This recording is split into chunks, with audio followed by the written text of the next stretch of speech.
भगवान श्री कृष्ण इंद्रप्रस्थ गए। जब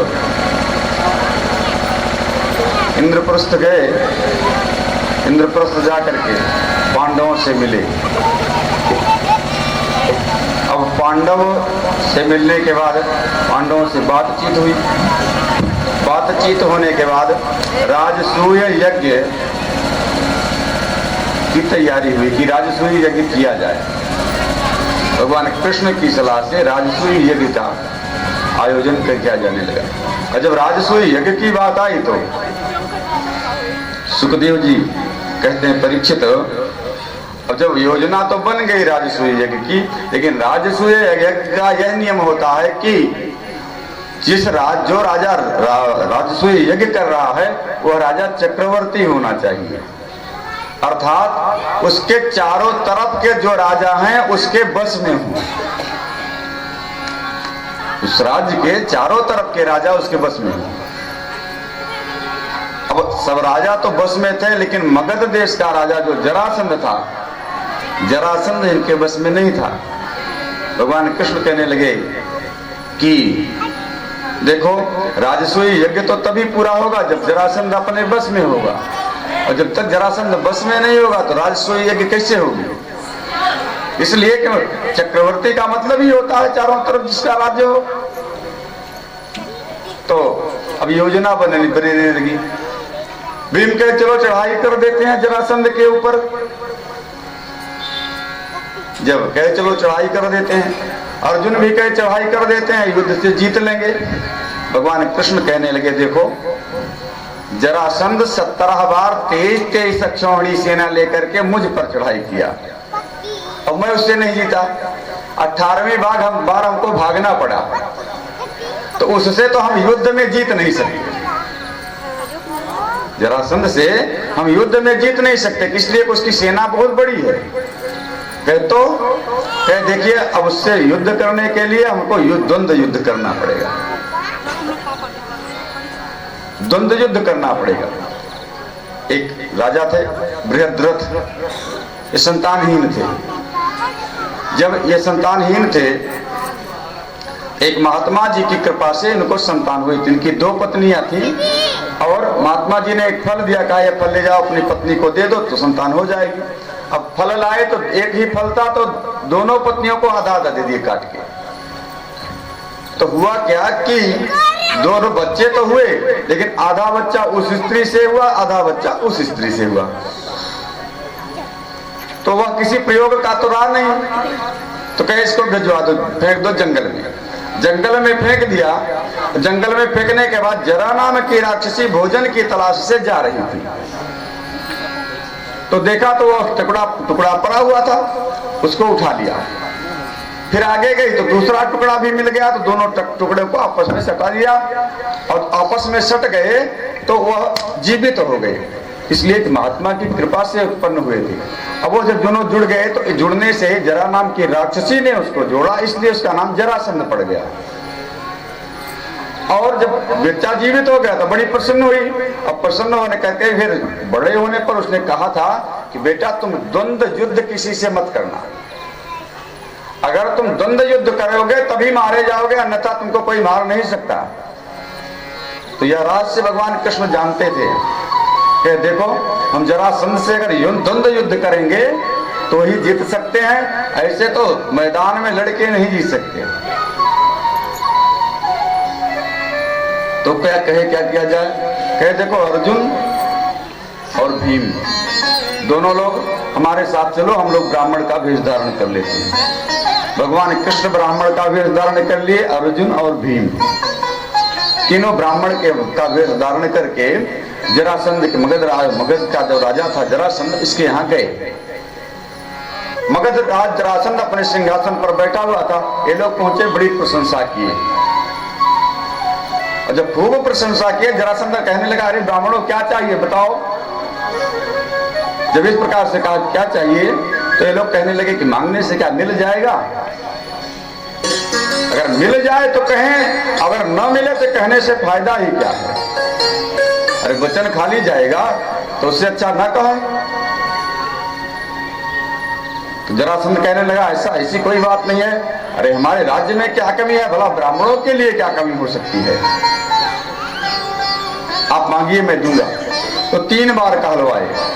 जब 3 बार कहलवाए तो भगवान कृष्ण कहने लगे कि हे जरासंध, अगर तुम देना ही चाहते हो तो द्वंद्व युद्ध दे दो, अगर देना चाहते हो तो द्वंद्व युद्ध दे दो। अब वचनबद्ध था, क्रोध आ गया उसको, कहा कि युद्ध वो भी ब्राह्मण, युद्ध वो भी ब्राह्मण, ब्राह्मण का तो यह धर्म नहीं है कि युद्ध करना। पहले ये बताओ तुम कौन हो, वचन तो दे चुका हूं युद्ध करने का, तुमको वचन दे चुका हूं कि जो मांगोगे वो मिलेगा, लेकिन कौन हो यह बताओ पहले। तो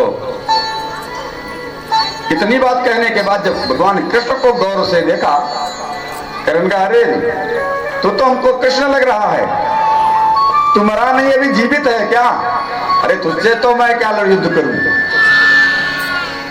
तुझसे मैं क्या युद्ध करूं, तुमको तो मैंने 17 बार लड़ाई की, 18वीं बार तो रण छोड़ के भाग गया है, और जो मैदान छोड़कर भाग जाए कायर पुरुष हो, उससे भला कौन सी लड़ाई हमारी, कायर पुरुष से क्या लड़ना, तुम तो कायर पुरुष हो, तुमसे क्या लड़ना। ये दोनों कौन है, ये अर्जुन है और ये भीम। अर्जुन के तो हमारे समान बल नहीं है, अर्जुन के हमारे समान बल नहीं है, और हमारे समान बल भीम में है। भीम में 10,000 हाथी का बल था, ये कथा हम बता चुके हैं पहले कि इनमें बल कैसे आया, भीम में 10,000 हाथी का। अब कई भीम लड़ सकते हैं हमसे, बल में कुछ बराबरी है हमारी, ये लड़ सकते हैं, लेकिन अर्जुन में बल नहीं है कि वो हमारे हमसे लड़े, है सामर्थ्य नहीं है। लेकिन हमारी एक शर्त है, द्वंद्व युद्ध तो हम दे चुके हैं, वचन दे चुके हैं, लेकिन हमारी एक शर्त है। क्या शर्त क्या है? क्या शर्त यह है कि इस युद्ध में कृष्ण नहीं बोलेंगे, इस युद्ध में कृष्ण नहीं बोलेंगे। अगर ये बोलेंगे तो कुछ बात बिगड़ सकती है, इसलिए जो रहस्य है, रहस्य तो कृष्ण जान रहे हैं और कोई जाना नहीं रहा, कहे इस युद्ध में बोलेंगे नहीं, ठीक है हम नहीं बोलेंगे। भगवान कृष्ण ने वचन दे दिया और भीम का और जरासंध का द्वंद्व युद्ध होने लगा। सुखदेव जी कहते हैं परीक्षित, जब दोनों लड़ने लगे, जब लड़ाई होने लगी तो 27 दिन बीत गए लड़ते लड़ते, 27 दिन की लड़ाई हुई। लड़ाई धर्म युद्ध था, और दिन में जब सुबह प्रातः काल होता, प्रातः काल के समय शंखनाद होता, उसके बाद युद्ध प्रारंभ होता, और फिर शाम को जब फिर से शंखनाद के साथ युद्ध विराम हो जाता, तो फिर सब लोग एक ही शिविर में रहते, एक ही साथ भोजन बनाते खाते। यह धर्म युद्ध था, कोई किसी को छल से नहीं मारता था, वो धर्म का युद्ध भी होता था, तो युद्ध भी धर्म से ही लड़ा जाता था। तो जब 27 दिन बीत गए, भीम का जो बल था, बल का भीम को लगा कि अब हमारा बल जो है कम पड़ रहा है जरासंध से। 27 दिन के बाद रात्रि में भगवान कृष्ण से सलाह की कि अब लग रहा है कि हम जीत नहीं पाएंगे जरासंध से, इसलिए 27 दिन हो गया, लड़ते तो हैं, बराबरी का छूट जाता है, लेकिन 27 दिन में अब कैसे कैसे लड़े, हमारा हिम्मत अब तो छूट रही है, अब लग रहा है कि हम जीत नहीं पाएंगे। भगवान कहे ठीक है, आज जब युद्ध करना कल, तो हमारी तरफ देखना, मैं जैसे कहूंगा वैसे कर देना। कहे ठीक है। अब भगवान कृष्ण 28वें दिन फिर से युद्ध शुरू हुआ। जब 28वें दिन युद्ध शुरू हुआ तो भीम देखे तो एक वहीं तिनका पड़ा था, भगवान कृष्ण उठाए, ऐसे उसको चीर के फेंक दिए। अब फेंक तो दिए, लेकिन भीम तो समझे कि इसको चीर के फेंक देना है। एक पैर दबाए दूसरे पैर से, दूसरा पैर हाथ से पकड़ करके खींच के इसे फेंक दिया, लेकिन और सामने ऐसे ऐसे था, आकर के फिर से जुड़ गया, फिर से युद्ध करने लगा। फिर से युद्ध करने लगा। भीम कहे कि अरे प्रभु आपने कौन सी रास्ता बताई। भगवान ने फिर से वही इशारा किया तो भीम समझ गए कि इसको चीर करके विपरीत दिशा में फेंकनी है। भीम फिर से उसको पैर को पकड़े और चीर के विपरीत दिशा में फेंके। विपरीत दिशा में फेंकने से वह जुड़ नहीं सका। फिर से यहाँ जरासंध की मृत्यु हो गई। सुखदेव जी कहते हैं, हे परीक्षित, जरासंध की मृत्यु के पश्चात जरासंध का जो पुत्र था वह भगवान की शरण में आया। आकर के अपने को समर्पित किया और कहा प्रभु हम आपके अधीन हैं। लेकिन अब उस राज से तो कुछ मिलना चाहिए। राजसूय अगर यज्ञ हो रही है तो राजसूय यज्ञ में सभी राजाओं का सहयोग होना चाहिए। अब उस राज्य में सहयोग के लिए जरासंध का मुकुट ही लेकर के आए। जो मुकुट पहने हुए था जरासंध, कहीं राजा है और राजा था तो बढ़िया मुकुट था, दिव्य था, तो वही मुकुट लेकर के आए। वही मुकुट राजमाल में रखा था जिसको पहन करके परीक्षित जंगल में गए और उस सोने के प्रभाव से जो बध करके लाया गया सोना था उसी का प्रभाव होने से परीक्षित की बुद्धि पलट गई, जिससे उन्होंने समीक ऋषि के गले में मरा हुआ सांप लपेट दिया, जिसके कारण श्राप हुआ उनको। फिर आए तो राजसूय यज्ञ हुई। फिर जरासंध के जेल में जो राजा बंद थे सबको छुड़ाया और राजसूय जब यज्ञ प्रारंभ हुई तो उसमें अग्र पूजा की बात आई कि सबसे पहले पूजा किसकी की जाए। वैसे यज्ञ में एक विधान और भी है कि उसमें एक अनुवादक का पद होता है यज्ञ में, लेकिन अब ऐसी यज्ञ होती कहाँ है, सतोगुणी यज्ञ होती ही कहाँ है। उसमें विधान है कि एक अनुवादक होता है यज्ञ में, तो सर्वप्रथम अनुवादक का पूजन किया जाता है जिसको अग्र पूजा कहते हैं। तो उसमें ब्राह्मणों को बुलाया जाता है और बुला करके उससे आज्ञा ली जाती है कि हम यज्ञ करना चाह रहे हैं, यज्ञ करें या न करें। उस ब्राह्मण की अनुमति लेकर के उसको पूजन करके उसको दक्षिणा वस्त्र इत्यादि दे करके उसकी आज्ञा लें और वह ब्राह्मण आज्ञा दे करके चला जाए। उस यज्ञ में वो फिर विनीत ना हो। अनुवादक जो है, अनुवादक उस यज्ञ में फिर आवे ना जब तक पूर्णाहुति ना हो जाए, ये नियम है उसका। अब अग्र पूजा किसकी की जाए, तो सब लोगों ने विचार किया तो भगवान कृष्ण तो हमेशा हमारे साथ रहे हैं, तो क्यों ना कृष्ण की ही पूजा की जाए। सबने अनुमोदन किया एक स्वर में। जब एक स्वर में सबने अनुमोदन किया, अब यज्ञ जब प्रारंभ होने का समय आया तो अग्र पूजा जैसे ही प्रारंभ होने वाले थे कि युधिष्ठिर महाराज आते भगवान कृष्ण का पैर धोते, तब तक शिशुपाल आ गया। और शिशुपाल आया, शिशुपाल क्रोधित हो गया, अरे इस ग्वाले की कौन सी अग्र पूजा, अरे अग्र पूजा करना है तो किसी अच्छे की करते,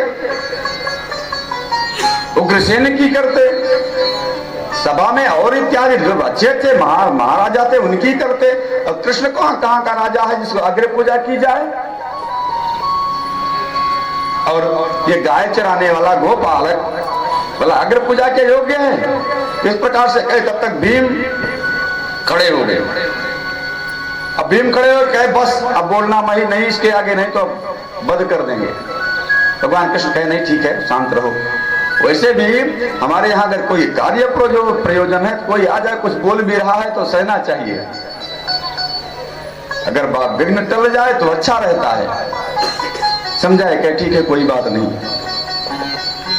फिर बोलने लगा। अर्जुन भी उठे, अर्जुन के साथ और लोग भी उठे, कहे कि इससे युद्ध किया जाएगा और युद्ध शिशुपाल से युद्ध करके ही हम राजसूय यज्ञ करेंगे। भगवान कृष्ण समझाए नहीं, अरे ये तो दुष्ट है, अगर ये इसके साथ युद्ध करेंगे तो और भी राजा इसके साथ खड़े हो जाएंगे। अगर एक व्यक्ति विरोध कर रहा है तो शांति से सुन लिया जाए उसका विरोध और उसका एक सटीक उत्तर दिया जाए जिससे वह चुप हो जाए तो अच्छी बात है। नहीं तो अगर उसका उत्तर दिया जाए तुरंत से ही तो उसके साथ और लोग बिखरे हो जाते हैं। तो कहीं अगर शिशुपाल के साथ युद्ध किया जाएगा तो और भी राजा इसके साथ खड़े हो जाएंगे। शांत रहो, भगवान कृष्ण शांत करवाए। अभी बोलते जा रहा है, कहे वो ठीक है, ये बोल रहा है तो मुझको बोल रहा है, दूसरे को नहीं बोल रहा है। और जो कुछ था कहता चला जा रहा है, चला जा रहा है शिशुपाल। और जब कहता चला जा रहा है तभी बलराम जी को क्रोध आया। बलराम जी भी थे। बलराम जी कहे शिशुपाल आप बस करो, अब तक तो मैं बर्दाश्त कर रहा था कि तुम मेरी बुआ के लड़के हो, मेरी बुआ के लड़के हो, इसलिए मैं बर्दाश्त कर रहा था। अब लेकिन बहुत बात बढ़ गई, तुम बहुत आगे जा रहे हो, अब शांत रहो।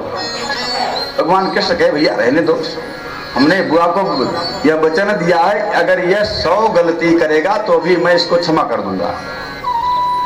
जब शिशुपाल का जन्म हुआ तो इसके 4 हाथ थे, और जब 4 हाथ थे तो उसी समय आकाशवाणी हुई कि जिसको देखने पर, जिसको ये देख लेगा, जिसको देखने पर इसके 2 हाथ गिर जाएंगे वही इसका वध कर देगा। जब भगवान कृष्ण गए तो 2 हाथ उसके गिर गए शिशुपाल के। जब 2 हाथ गिर गए तो वहीं शिशुपाल की मां ने भगवान कृष्ण से कहा कि इसकी मृत्यु आपके ही हाथ होगी, इसलिए आप हमको वचन दीजिए कि 100 गलती तक इसको आप कुछ नहीं कहेंगे। भगवान कृष्ण ने कहा ठीक है बुआ, मैं इसकी सारी 100 गलती माफ करूंगा, वचन दे दिया। अब वो तो सोच रही थी 100 गलती काहे करेगा, काहे मारा जाएगा।